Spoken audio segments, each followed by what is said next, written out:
Kabanata 1666 hanggang 1670, nang makitang seryoso ang sitwasyon, pinuntahan kaagad ni Wesley si Mike.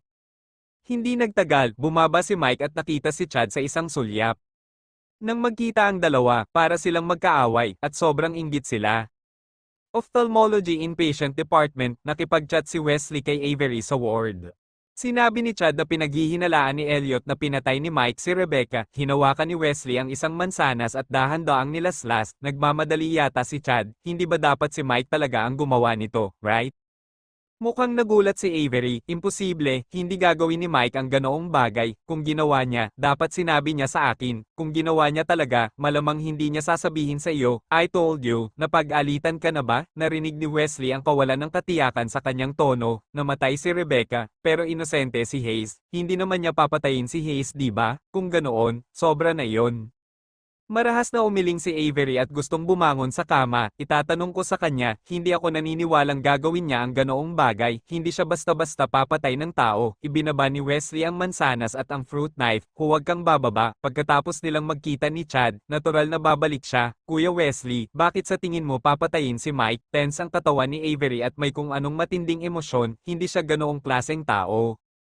Wesley, mabait sa akin si Mike, syempre sana isa siyang masunurin sa batas, pero iba si Mike sa amin, mayroon siyang impulsive personality, hindi niya sineseryoso ang mga batas at regulasyon.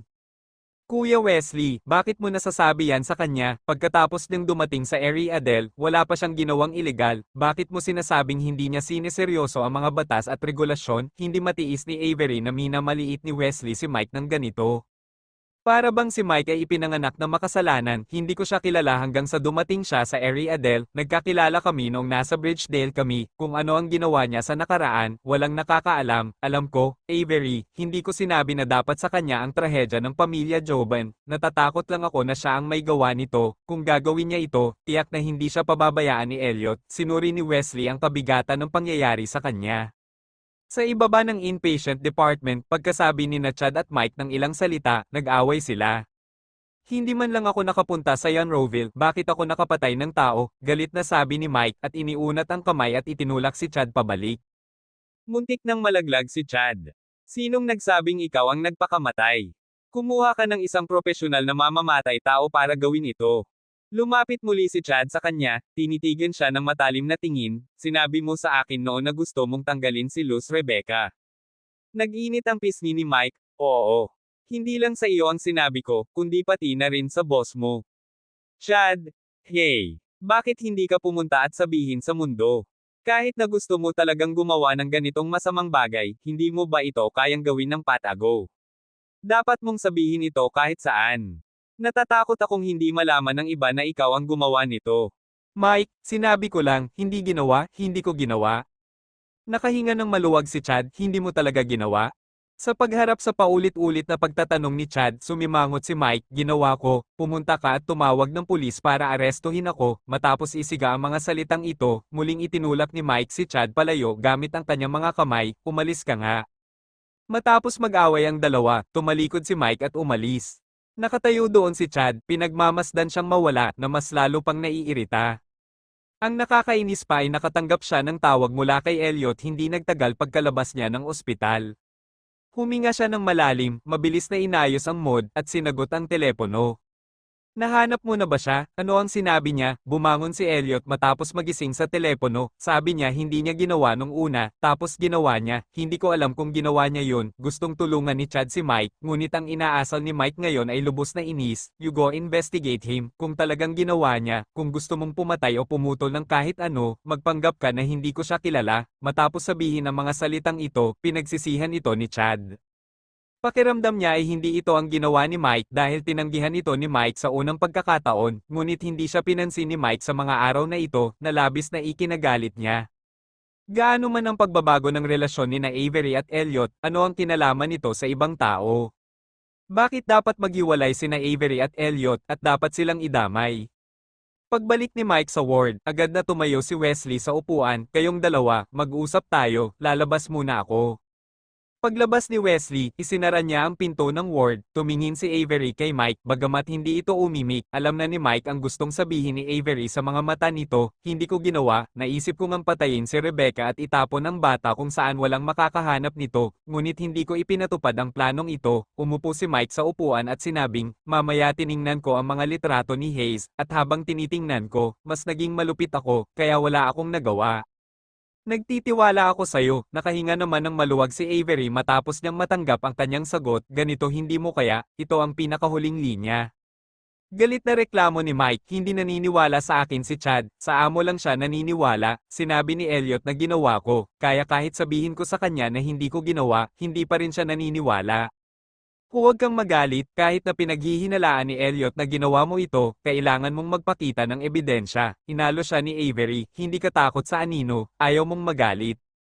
Huwag mo akong alalahanin, ayos lang, pakiramdam ni Mike kumpara sa mga problemang naranasan ni Avery, para itong problema sa bata, nagugutom ka ba? Anong gusto mong kainin? Bibili ako.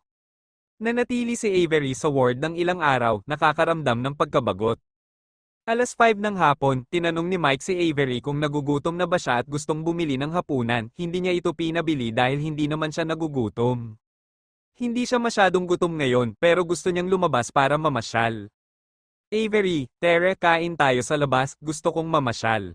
Nakaramdam din ng pagkabagot si Mike kaya pumayag siya, lumabas ang dalawa sa ospital at naglakad palapit habang naghahanap ng kainan. Matapos pumili ng restaurant at makaupo, tumawag si Wesley. Nagreklamo si Mike kay Avery nang makita ang tawag, siguro sinabi ni Wesley na bumalik tayo, natatakot siya na maaksidente ka, kaya ipinaliwanag niya ito sa akin araw-araw at sinabihan akong alagaan ka. Ibigay mo sa akin ang telepono, kakausapin ko siya, inabot ni Avery ang cellphone niya, inabot ni Mike sa kanya ang phone, sinagot ni Avery ang telepono, at biglang dumating ang boses ni Wesley, Mike, saan mo dinala si Avery? Nandito na.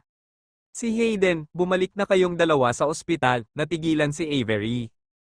Dumating si Hayden sa ospital, okay, babalik kami kaagad, sumagot si Avery, ibinaba ang telepono, at sinabi kay Mike, bumalik ka, nandito na si Hayden. Mike, bakit biglang nandito si Hayden? Hindi ko alam, medyo kinabahan si Avery.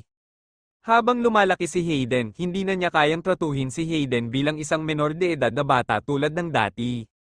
Bakit ka ba kinakabahan? Kain muna tayo, nagugutom ka pa ba? Gutom na ako lahat, hinawakan ni Mike ang tiyan niya, tumalsik lahat, order na takeaway, natatakot akong may kinalaman si Hayden sa akin, ilang araw nang hindi nakikita ni Avery ang bata, at nakaranas ng pagkabulag noong nakaraang araw, kaya mas gusto niyang samantalahin ang katotohanan na nakikita niya ng malinaw ang mga bagay-bagay ngayon at tingnan ang bata.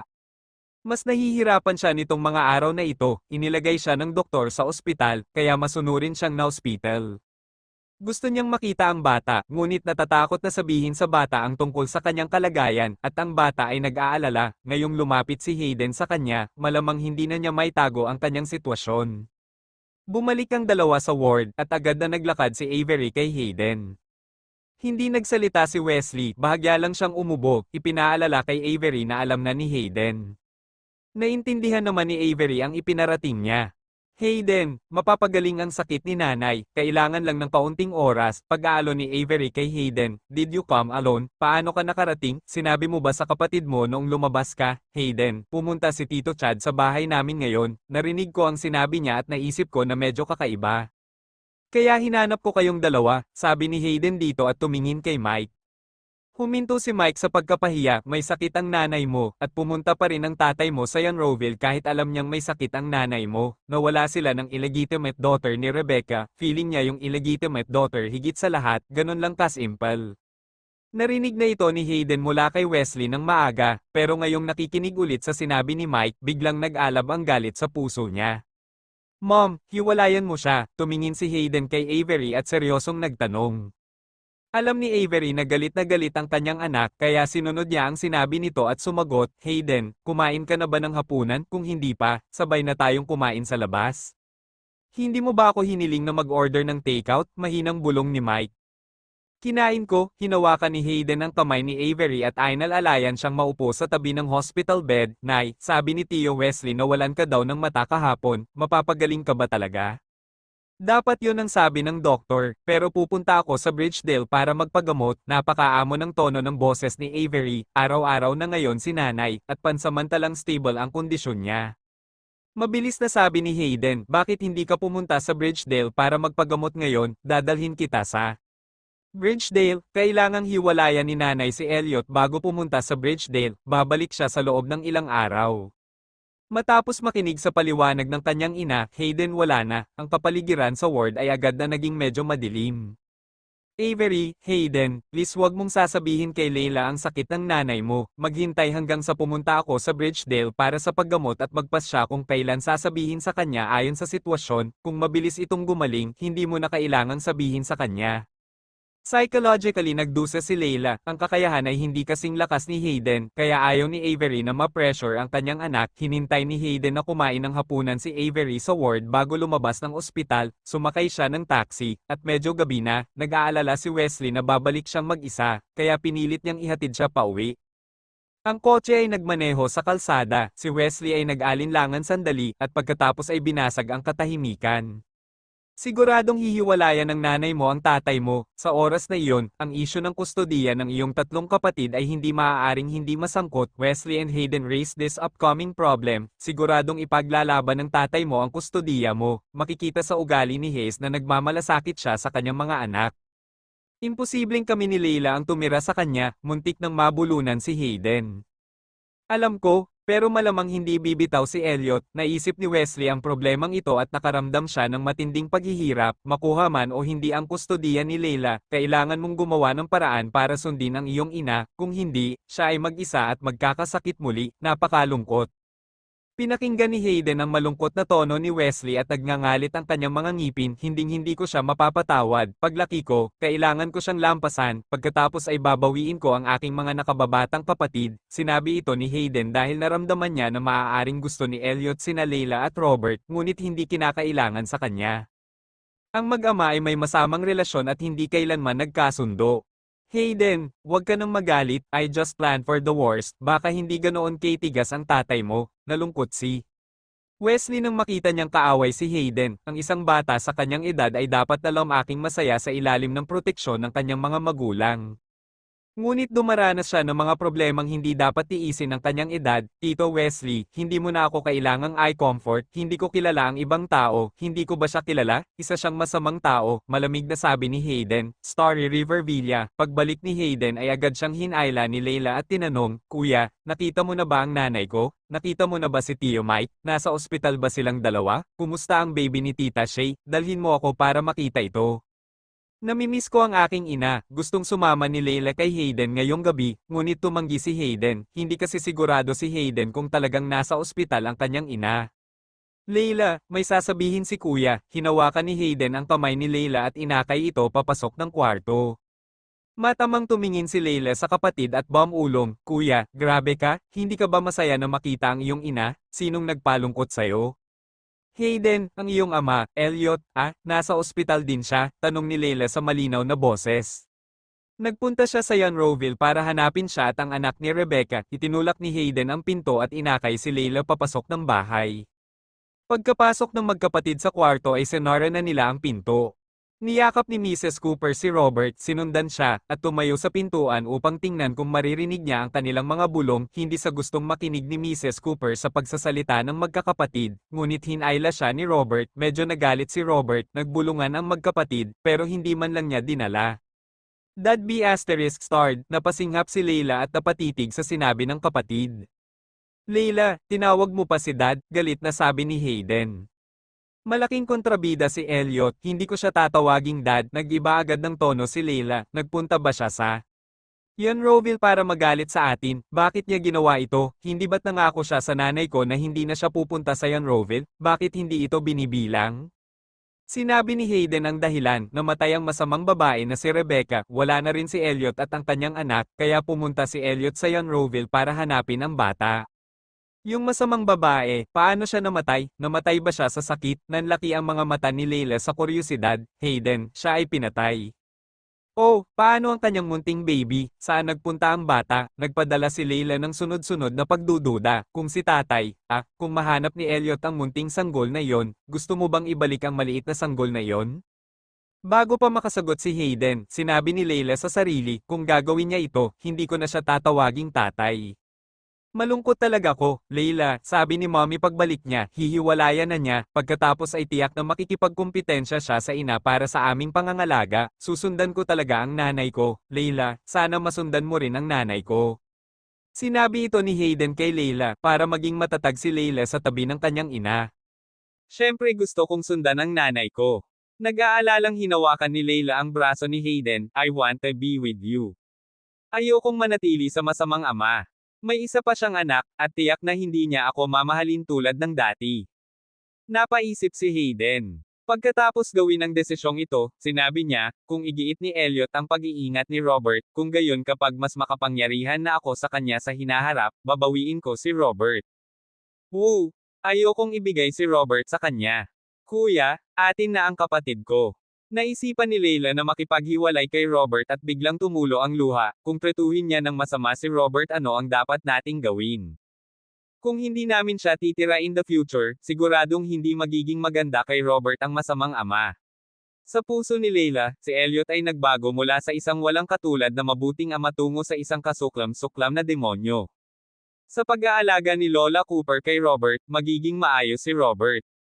Pag-alo ni Hayden kay Leila, sa mga panahong iyon, talagang ipaglalaban ng nanay ko ang kustodiya ni Robert, pero hindi ko akalain na magiging mabait si Elliot. Maya-maya, bumukas ang pinto. Natigilan ang magkapatid nang makita nila si Robert na nakatayo sa pintuan. Napaluha si Leila nang maisip ang paghihiwalay nila ni Robert. Mabaho kuya, ayaw talagang mahiwalay si kuya, gusto ka talagang isama ni kuya, niyakap ni Leila si Robert at humagulgol ng hininga. Napayakap si Robert kay Leila, nakikinig sa sigaw ng kapatid, napaawang ang maliit nitong bibig, at gusto na rin niyang umiyak. Si Mrs. Cooper ay tumingin kay Hayden na may hitsura ng takot at sinabing, Hayden, anong nangyari?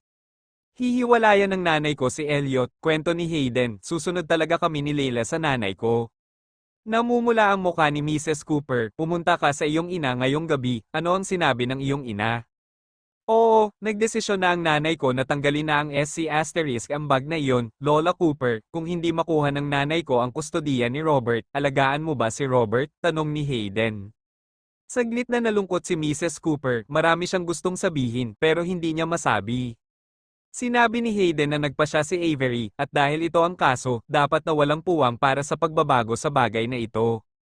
Sa Monroeville, pagkatapos ng 3 araw ng blanket na paghahanap sa buong bansa, nagkaroon ng clue. Nahanap na ang driver na nawawala noong gabing iyon. Gayunpaman, nang matagpuan ng driver, patay na rin ang driver. Hindi siya pinatay ng international hitman noong gabing iyon, namatay siya sa isang mapurol na suntok sa ulo at pagkawala ng dugo. Marami siyang trauma sa kanyang katawan, at mahuhusgahan na bago siya mamatay, nagkaroon siya ng matinding pakikipaglaban sa mga tao. 2 kilometro ang layo mula sa kakahuyan kung saan natagpuan ang kanyang bangkay, nakita ng pulisya ang unang eksena ng pagpatay. Ang dugo sa pinangyarihan ay tumugma sa DNA ng driver. Sa unang eksena, na-recover ng pulisya ang isang sirang mobile phone. Sinabi ni Nick kay Elliot, nakuha na ang mobile phone para sa maintenance, sabi ng technician, malaki ang posibilidad na ma-repair ito, pero matatagalan, tiyak na nakatakas ang driver noong gabing iyon, bagamat patay pa rin, ngunit ang ibig sabihin ay may posibilidad pa si Hayes na mabuhay. Paano kung nakatakas ang driver kasama si Hayes ng gabing iyon? Kung hindi, bakit hindi natin mahanap ang katawan ni Hayes? Kapag naayos ang kanyang mobile phone, maaaring makahanap siya ng mga kapaki-pakinabang na pahiwatig. Ang pangalawang kapatid ay humaihit ng tabako at bumuga ng puting usok, Elliot, kailan ka babalik sa Ariadne? Almost a week na simula nung pumunta ka dito, di ba sabi mo galit ba si Avery? Nagdilim ang ekspresyon ni Elliot, hindi niya nakalimutan na galit si Avery, naisipan niyang tawagan si Avery, ngunit tinawag siya ni Chad at Mrs. Cooper ng pabalik-balik, sinabing nagpa siya si Avery na hiwalayan siya, Elliot, babalik ako kapag naayos na ang telepono, sabi ni Nick, oo, maaari mong iwanan ito sa amin ng may kumpiyansa, kapag nandoon na si Hayes, ipapaalam ko sa iyo sa lalong madaling panahon.